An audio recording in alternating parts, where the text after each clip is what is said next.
Students, today topic chapter 6 soil मिट्टी। मिट्टी क्या है, इसका निर्माण कैसे होता है, इसको कितने वर्गों में बांटा गया है, इसको डिवाइड करने वाले ऑर्गेनाइजेशन कौन कौन से हैं, इसका डिग्रेडेशंस कैसे हो रहा है, इसके डिग्रेडेशंस के कंजर्वेशंस के लिए क्या स्टेप लिए गए हैं, यह इस चैप्टर के अंदर हम पढ़ते हैं। ठीक है, तो ये आपको इसमें ध्यान रखना है। देखिए, have you ever thought about the most important factor which support tree.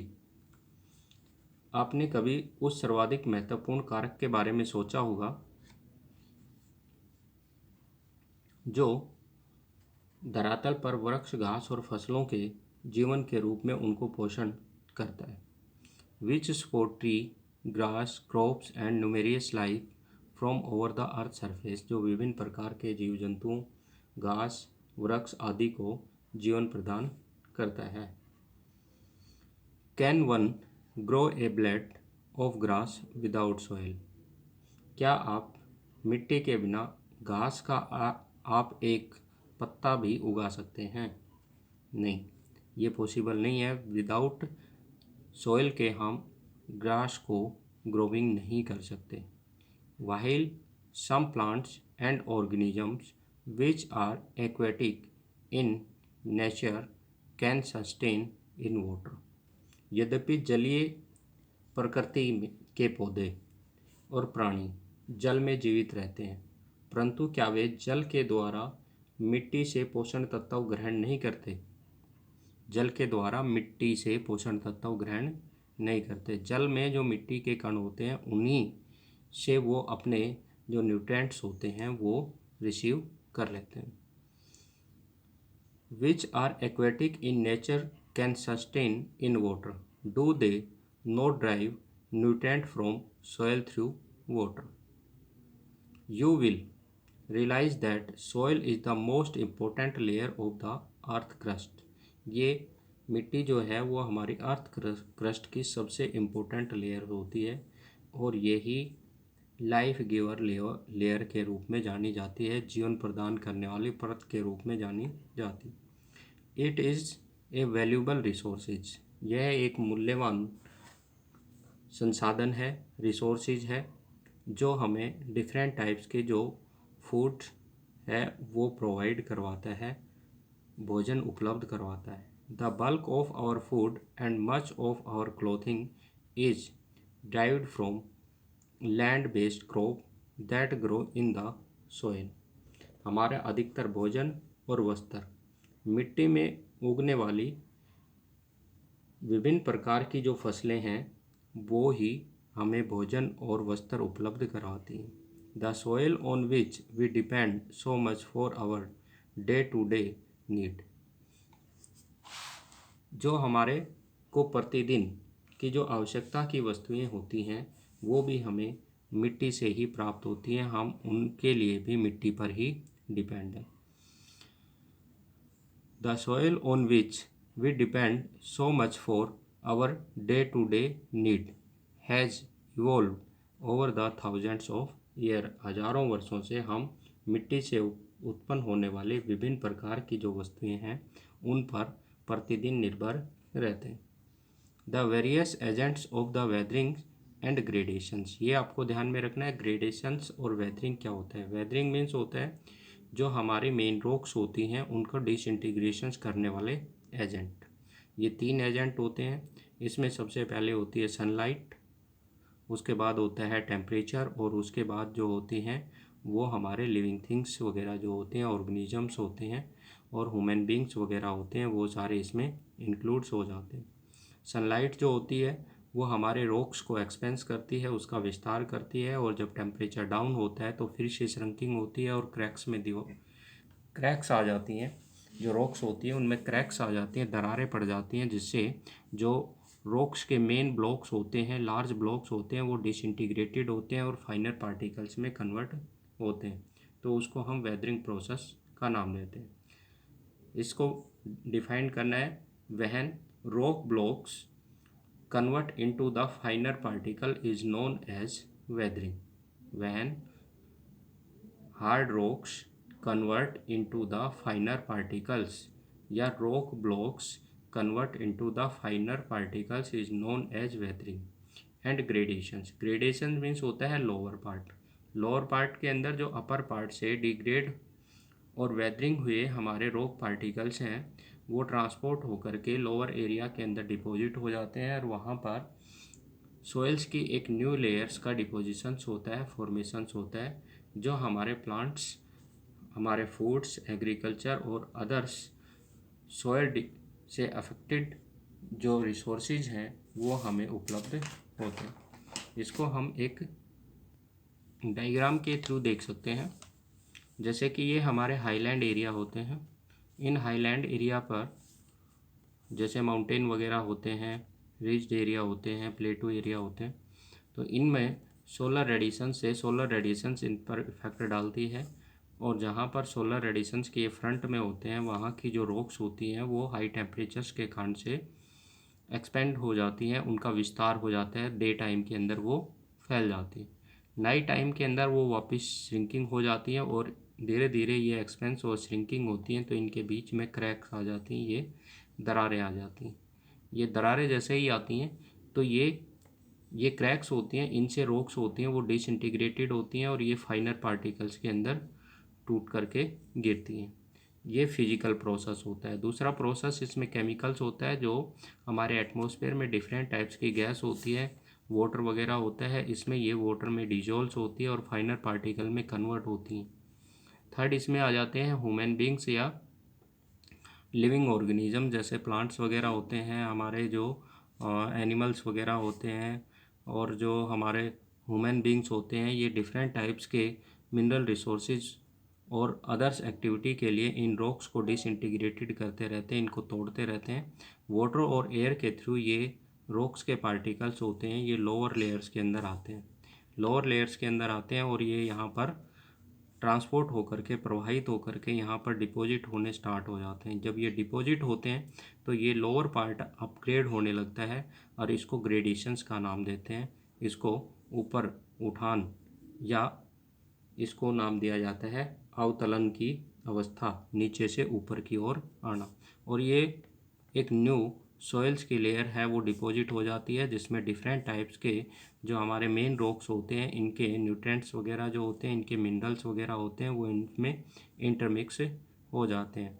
इसमें जो डेड एनिमल्स होते हैं, प्लांट्स होते हैं, इनके पार्टिकल्स इसमें मिलकर इसकी फर्टिलिटी पावर को इंक्रीज करते रहते हैं, जो हमारे प्लांट्स और एग्रीकल्चर्स के लिए ये स्टेबल मानी जाती है। तो यहाँ से रॉक्स जो होती हैं वो डिसइंटीग्रेटेड होती हैं, तो इसको वेदरिंग प्रोसेस बोलते हैं, और जो लोअर पार्ट अपग्रेड होता है तो उसको ग्रेडेशंस का नाम दिया जाता है।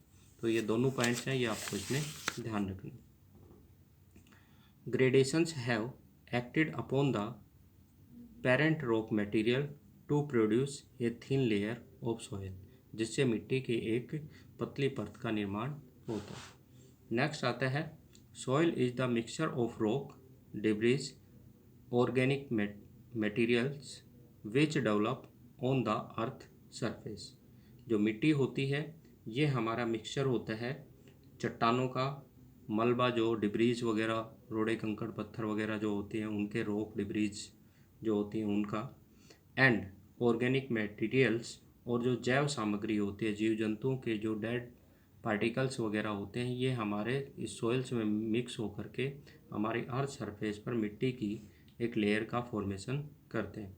The major factor affecting the formation of soils are relief, parent materials, climate, vegetations. ये इंपॉर्टेंट पॉइंट है, ये इसमें ध्यान में रखना है कि सॉइल्स को के फॉर्मेशंस को अफेक्टेड करने वाले फैक्टर हैं वो कौन से हैं। तो इसमें सबसे पहला जो फैक्टर दिया गया है वो रिलीफ फैक्टर दिया गया है। रिलीफ फैक्टर्स के अंदर आते हैं जो हमारे ऊंचे नीचे पहाड़ी क्षेत्र, मैदानी क्षेत्र, प्लेटू एरिया जो होते हैं, ये यहाँ से ये बताया मैंने आप लोगों को कि यहाँ से फिजिकल प्रोसेस के और केमिकल प्रोसेस के थ्रू जो हमारी रॉक्स होती हैं वो डिसइंटीग्रेटेड होती रहती हैं और लोअर पार्ट के ऊपर डिपॉजिट होती रहती हैं। तो ये डिसइंटीग्रेटेड जो पार्ट होते हैं जिससे हमारे सॉइल्स के पार्टिकल्स का फॉर्मेशंस होता है उनको हम पेरेंट्स मटेरियल्स का नाम देते हैं। ये हमारे पेरेंट्स मटेरियल्स हैं, ठीक है। ये हमारे पेरेंट्स रॉक्स होते हैं जिस रॉक्स के डिसइंटीग्रेशंस होने से सॉइल का फॉर्मेशंस होते हैं। रिलीफ फीचर्स जो होते हैं ये सॉइल को एक डिप्रेशंस एरिया के अंदर आकर के डिपॉजिट करने के लिए फेवरेबल कंडीशंस क्रिएट करते हैं। अगर प्लेन एरिया हो और वहाँ पर रॉक्स डिसइंटीग्रेटेड हो तो वहीं पर पड़ी रहती है, किसी भी लोअर एरिया पर वो ट्रांसपोर्ट होकर के और वहाँ पर डिपॉजिट नहीं होगी, सॉइल्स का फॉर्मेशंस नहीं होगा। इसलिए जो रिलीफ फीचर्स हैं जैसे कि आपका प्लेटू है, माउंटेन है, प्लेन एरिया है, तो ये हमारे सॉइल्स के फॉर्मेशंस के लिए फेवरेबल होते हैं। नेक्स्ट पॉइंट इसमें आपका दिया गया है, तो वो दिया गया था आपका इसमें पेरेंट्स मटेरियल क्लाइमेट जो होते हैं वो इसमें टेम्परेचर्स जो है उसका इफेक्ट होता है। हाई टेम्परेचर जहाँ पर होता है, जहाँ पर सॉइल में मॉइस्चर्स की अवेलेबिलिटी नहीं हो पाती है, जितना सॉइल्स में वाटर की अवेलेबिलिटी होती थी हाई टेम्परेचर के कारण से वेपरेट हो जाता है और सॉइल के पार्टिकल्स जो होते हैं वो कंबाइंड नहीं हो पाते हैं, तो वहाँ पर सैंड सॉइल का फॉर्मेशंस होता है, मीन्स बालू मिट्टी का फॉर्मेशंस हो जाता है। जहाँ सॉइल्स के अंदर मॉइस्चर्स होता है तो मॉइस्चर्स के कारण से सैंड के पार्टिकल एक दूसरे से इंटरकनेक्टेड रहते हैं, तो वहाँ पर लोमी सॉइल्स का फॉर्मेशंस हो जाता है या क्ले सॉइल्स का फॉर्मेशन हो जाता है। तो इस प्रकार से टेम्परेचर जो होते हैं वो भी सॉइल्स के फॉर्मेशंस के लिए रिस्पॉन्सिबल होते हैं। इसके बाद नेक्स्ट पॉइंट जो आता है वो वेजिटेशन जो होती है वो सॉइल्स पार्टिकल्स के अंदर मिल करके उनके जो पार्टिकल्स होते हैं, लीव्स वगैरह होती हैं, स्टीम्स होती हैं, उनके रूट्स होती हैं, वो सॉइल्स में मिक्स होकर के ह्यूम्स का फॉर्मेशंस करते हैं और ह्यूमस जो होता है ये सॉइल की फर्टिलिटी को इंक्रीज करता है। तो ये सारे पॉइंट्स हैं जो सॉइल्स के फॉर्मेशंस के लिए रिस्पॉन्सिबल हैं। तो इसमें ध्यान में रखना है सॉइल फॉर्मेशंस के लिए relief feature, parent material, climate, vegetations and other life forms and time, और टाइम के अकॉर्डिंग जो सॉइल्स की फर्टिलिटी है वो इंक्रीज और डिक्रीज होती रहती है। जैसे जैसे सॉइल्स का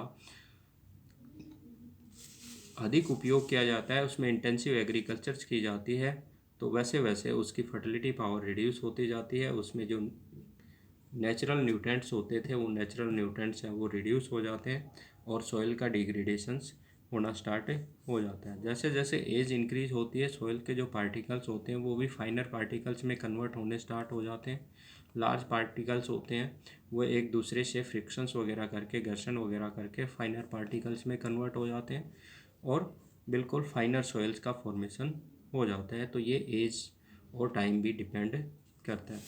नेक्स्ट आता है beside these human activities also influence to a large extent, इससे जो मनुष्य की विभिन्न प्रकार की गतिविधियां होती हैं वो इससे प्रभावित होती हैं।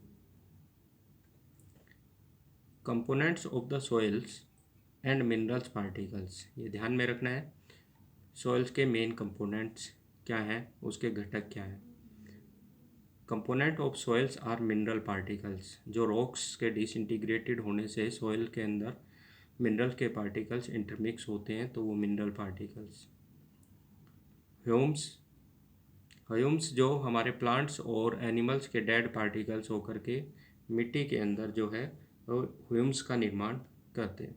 इसके बाद वाटर जो है वो सॉइल्स के अंदर मिक्स होकर के उसमें मॉइस्चर्स की अवेलेबिलिटी करवाता है जो हमारे क्रॉप्स और प्लांट्स की ग्रोथ के लिए फेवरेबल होता है। एंड एयर जो होती है ये हमारे सॉइल में मिक्स होकर के उसकी फर्टिलिटी पावर को इंक्रीज करती है। The actual amount of each of this depends upon the type of soil, इन घटकों में से एक या एक से अधिक घटक कम मात्रा में होता है तो कुछ अन्य मृदाओं में उन घटकों का संयोजन विभिन्न प्रकार से पाया जाता है।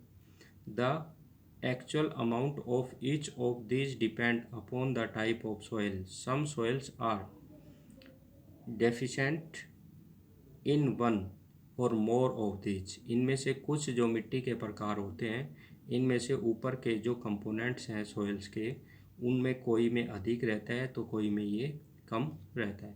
Which they are some other they have varied combinations. इनमें का जो संयोजन होता है, इनका जो कम्बिनेशंस होता है वो भिन्न भिन्न प्रकार का पाया जाता है। ठीक है, यानी कहीं पर किसी टाइप्स की सोयल होती है तो उसमें कोई दूसरा न्यूट्रेंट होता है, किसी में कोई दूसरा होता है, किसी में कुछ न्यूट्रेंट अधिक होते हैं तो कुछ की उसमें कमी पाई जाती है। कहीं पर उसमें वाटर की अवेलेबिलिटी ज़्यादा होती है, कहीं पर कम होती है, कहीं पर उसमें ह्यूमस के कंटेंट ज़्यादा हो जाता है, कहीं पर उसमें मिनरल पार्टिकल्स के कंटेंट अधिक हो जाते हैं, कहीं पर कम हो जाते हैं। तो ये अलग अलग होती है। ठीक है, ये आपको इसमें ध्यान रखना है। नेक्स्ट आता है आपका इसमें, have you ever dug a pit in the fields of your school. कई बार आपने अपने स्कूल के अंदर जो वन महोत्सव वगैरह सेलिब्रेट किया होगा। तो वन महोत्सव सेलिब्रेट करते हैं तो उसमें हम प्लांट्स, किसी भी प्लांट्स को प्लांटेड करने के लिए डग्स खोदते हैं, गड्ढा खोदते हैं। तो उसमें आपने देखा होगा कि जैसे जैसे जो डग्स होता है वो डेप्थ के अंदर जाता है, गहराई के अंदर जाता है, तो उसमें डिफरेंट डिफरेंट कलर की जो सॉइल्स है वो निकलनी स्टार्ट हो जाती है और सॉइल को कई लेयर्स के अंदर डिवाइड कर दिया जाता है। तो इस प्रकार से सॉइल को उनकी लेयर के अकॉर्डिंग